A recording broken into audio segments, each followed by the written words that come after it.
Untuk mengawali pelajaran pada siang hari ini, marilah kita mengucapkan bismillah dan berdoa. Berdoa mulai. Bismillahirrahmanirrahim. Radina billahi robba wa bil islami dina wa bi muhammadin nabiyya wa rasulah. Rabbi zidni ilma warzuqni fahma, amin. Baiklah, kita absen dulu. Bagus. Bagus Ramadan. Raditya. Baiklah, pelajaran pada siang hari ini adalah materinya adalah kusandarkan aktivitasku hanya kepada Allah. Nah, kita ice breaking dulu ya. Kalau kayak gini, angka 1 ini se. Kalau ke angka 2 gini, ma. Kalau kayak gini, nga. Nah, ya, sip. Baiklah, kita mulai.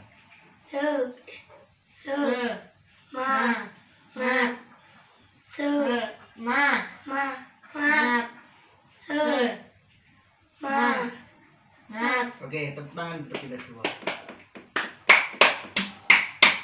Tauhid adalah hal yang penting bagi kehidupan manusia.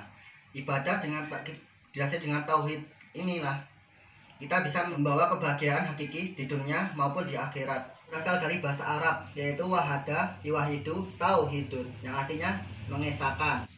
Manusia tauhid adalah bahwa Allah itu hanya ada satu, tidak ada yang menyamainya, tidak ada yang setara dengan apapun, tidak mungkin ada yang menandinginya. Tauhid adalah pemberian ibadah, maksudnya yaitu mengamankan diri hanya kepada Allah secara murni dan konsekuen, dengan mencari segala perintahnya dan menjauhi segala larangannya, dengan penuh rasa diri, cinta, mahabbah, dan harap dan takut, khauf dan rojanya.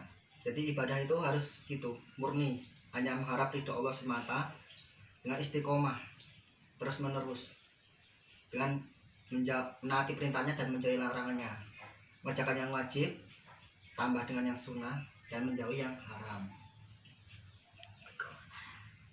Sebagaimana firman-Nya dalam surat Al-An'am ayat 162.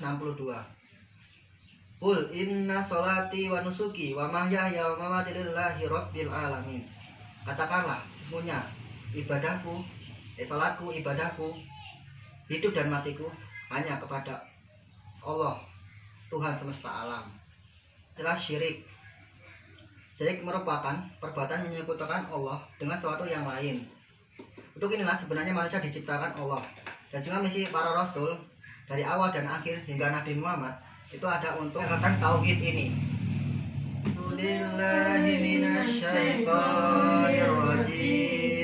Bismillahirrahmanirrahim. Alhamdulillahirabbil alamin. Ar-Rahmanir-Rahim. Maliki yaumiddin. Iyyaka na'budu wa iyyaka nasta'in. Ihdinas siratal mustaqim. Siratal ladzina an'amta 'alaihim ghairil maghdubi 'alaihim waladdallin. Amin. Itu dari adalah surat Al-Fatihah. Penjelasan suratnya adalah Ummul Quran atau induk Al-Quran merupakan salah satu nama lain dari Al-Quran. Tidak sah sholat kalau tidak membaca Al-Fatihah. 3 ayat pertama pada surat Al-Fatihah mencakup makna-makna yang dikandung oleh Asmaul Husna. Ada Ar-Rahman, Ar-Rahim, dan semua ciri terdapat dalam Quran yang menyangkut bersumber dari ketiga ayat pertama itu. Ajaran tauhid yang terkandung dalam ketiga ayat, sifat-sifat keutamaan sebagaimana yang tersirat pada ayat tersebut, yang mengandung arti pula bahwa Allah dengan segala sifat keutamaannya. Ayat 1 telah mencurahkan segenap kasih sayang kepada kita, menciptakan dan mengatur alam semesta untuk kita, menguasa alam. Ayat 2 sehingga hendaknya kita mengakui, meyakini dan memuji kebesarannya yang telah menciptakan kita semua. Firman-Nya dalam ayat 5 yang artinya yang menguasai hari pembalasan, Maliki yaumiddin, mengandung 2 makna, yaitu bahwasanya Allah yang menentukan dan Dia pula satu-satunya yang mengetahui kapan tibanya hari itu. Tiada satupun makhluk yang mengetahui tersebut. Allah menguasai segala sesuatu yang terjadi dan apapun terdapat ketika itu, maka jangan bertindak atau bersikap menentangnya, bahkan berbicara harus dengan izinnya. Segala sesuatu yang menjadi penghubung antara makhluk dengan Khalik terinci dalam firman Allah. Iya, karena budua iya, karena stain. Bagus, tahu artinya nggak? Apa artinya? Hanya kepadamulah kami menyembah dan hanya kepadamulah kami meminta pertolongan. Adapun kupas menarik dari mufasir Qari Shihab dalam tafsir Al-Misbah bahwasannya kata kami yang digunakan pada ayat ini mengandung beberapa pesan. Pertama, untuk ciri khas ajaran Islam adalah kebersamaan.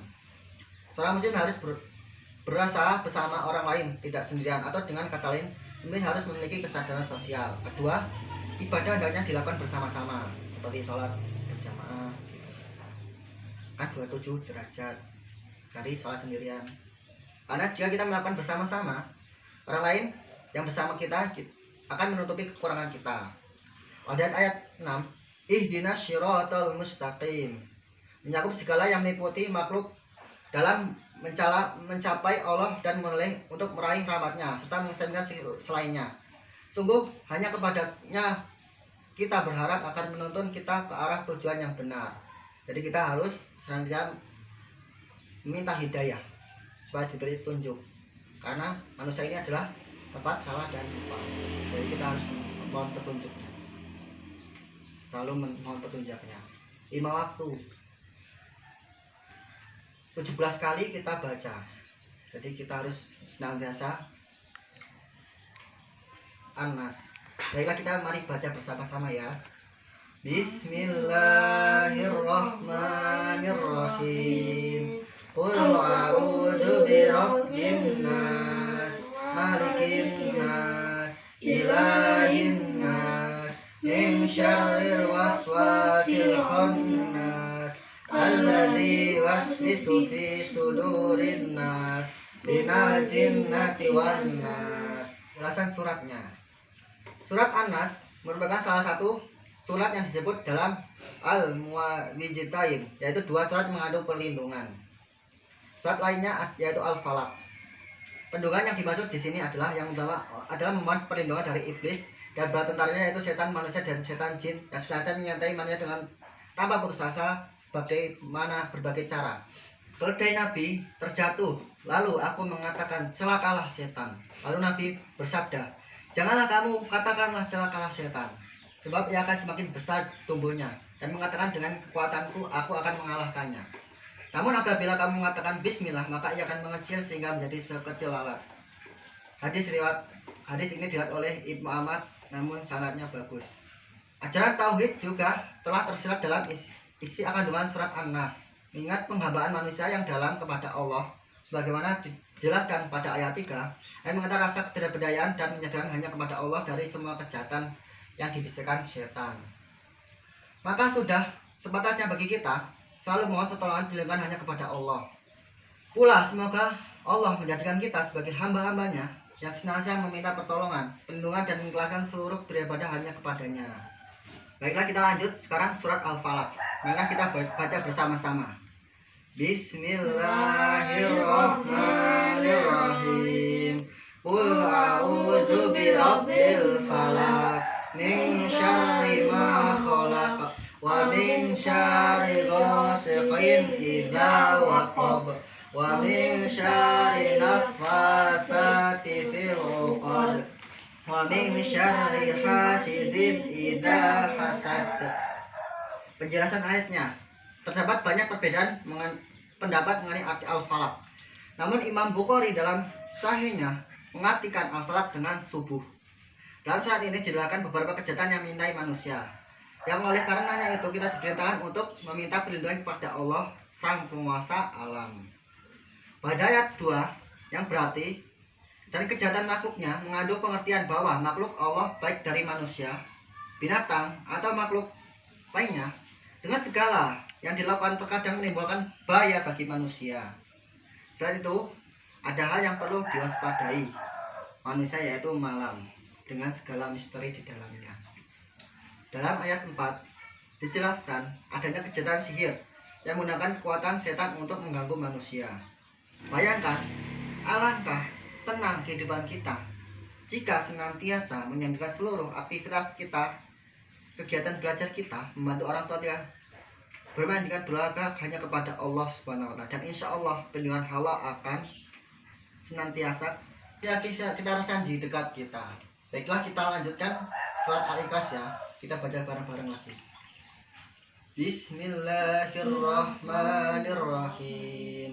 Qul huwallahu ahad, Allahus samad, lam yalid wa lam yulad wa lam yakul lahu kufuwan ahad. Penjelasan ayat ini, asbabul nuzul dari saat ini adalah sebagaimana diterangkan dalam riwayat Imam Muhammad bahwa orang-orang musyrik telah mengatakan kepada Nabi SAW, "Hai Muhammad, terangkanlah nasab Tuhanmu kepada kami." Lalu Allah menurunkan wahyu, "Katakanlah, dialah Allah yang Maha Esa. Allah adalah Tuhan yang bergantung kepada segala sesuatu. Dia tidak beranak dan tidak diperintahkan, dan tidak ada seorang pun yang setara dengan Dia." Ayat 1, katakanlah, dialah Allah yang Maha Esa. Artinya, Dia salah satu dan tunggal, dan tidak mempunyai bandingan, wakil saingan dan menyerupai dan menyamainya. Bahwa ini tidak boleh digunakan kecuali hanya kepada Allah, sebab Dialah yang maha sempurna dalam semua sifat dan perbuatannya. Firman Allah dalam ayat 2, Allah yang bergantung kepada segala sesuatu. Ibnu Abbas radhiyallahu anhu mengatakan, As-Somad ialah yang semua makhluk penyerah diri hanya kepadanya dalam setiap kebutuhan dan permasalahan mereka. Dia tidak beranak dan tidak pula diperanakkan. Dalam ayat 3 menjelaskan bahwa Allah tidak memiliki keluarga, yaitu bermodalkan anak, ayah, dan istri. Dan dia dilanjutkan dengan ayat terakhir bahwasannya Allah tidak sama dengan semua makhluk, yaitu tidak ada seorang pun tandingan dari makhluknya yang akan menyainginya atau yang menyamai kedudukan. Allah Maha Tinggi dan Maha Suci dari semua itu. Dalam surat ini dijelaskan bahwa pengesaan terhadap Allah mutlak harus kita lakukan sepenuh hati, di mana sifat Allah yang tidak mungkin dimiliki oleh makhluknya adalah Esa Tunggal. Sehingga keyakinan akan hal ini semakin memperkuat keimanan kita, sehingga kita hanya mempersembahkan semua pengaman aja kepadanya. Karena pada siang hari ini, baiklah, saya ada pertanyaan nih. Apa itu tauhid? Siapa yang tahu? Apa? Wahada, yuwahidu, tauhidun. Apa itu? Apa? Mengisahkan. Baiklah, apa tadi? Ada 4 surat tadi. Siapa yang bisa menyebutkan tadi? Berapa? 4 surat tadi. Surat apa aja tadi? Al-Ikhlas, Ya, Al-Anas, ya, Al-Falaq, Al-Falaq, Al-Falaq, sama apa lagi? Satu lagi. Al-Fatihah. Ah ya, sip. Apakah? Apa ada yang mau membacanya? Adit, Al-Ikhlas ya, baca ya. Coba. Bismillahirrahmanirrahim. Qul huwallahu ahad, Allahus samad, lam yalid wa lam yulad wa lam yakul lahu kufuwan ahad. Nah, ya, sip. Terus dibaca ya. Bagus. Baca Al-Fatihah. Bismillahirrahmanirrahim. Alhamdulillahirabbil alamin. Arrahmanirrahim. Maliki yaumiddin. Iyyaka na'budu wa iyyaka nasta'in. Ihdinas siratal ladzina an'amta 'alaihim ghairil maghdubi 'alaihim waladdallin. Baiklah, terima kasih. Baiklah, kita tutup dengan doa ya. Bismillahirrahmanirrahim. Subhanakallah bihamdika asyhadu an la ilaha illa anta astaghfiruka wa atubu ilaik. Wa sallallahu alaihi Muhammadin wa alihi wasallam. Alhamdulillahirabbil alamin. Baiklah, saya ada soal nanti ya. Buat PR ya, nanti kerjakan di rumah. Soalnya ada 20 dengan ganda dan 5 esai. Terima kasih ya. Assalamualaikum warahmatullahi wabarakatuh. Waalaikumsalam warahmatullahi